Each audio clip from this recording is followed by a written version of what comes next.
nila ng ultimate, but the diversion play, si Cartesi ang kanilang nakita at mukhang wala na kawala.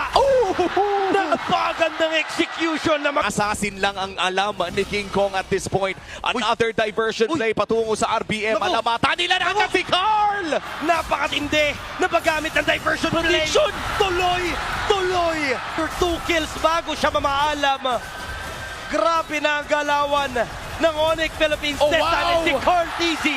Super Family! Another diversion play mula dito sa Onyx. Para mo naman Brusco! Ang dami nga! Ang dami! Dalawang mauhuli niya pero may reward manipulation naman itong si Sanji. But without that reward manipulation, maaari silang pinda. Brusco! Napito na ng buhay. Nagkipa! Also super threat! Ang pagkakagulo na nga talaga dito sa mga nagkitang King. Sobrang low.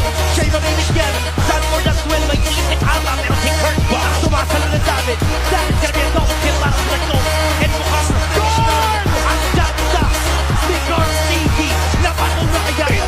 Bakit ito yung hero na nakapangalan sa kanya? Agawa na mangyayari dito, JP pumipwesta naman pero nakuha dito rin sa Very Lord. River manipulation gagawin sa Fate. Ang Link may mahuhuli din. Pero si JP ang iniinda lang lahat. Cartesi tututok-tutok sa may bandang DND pero mukhang mapasok back away na lang din sila.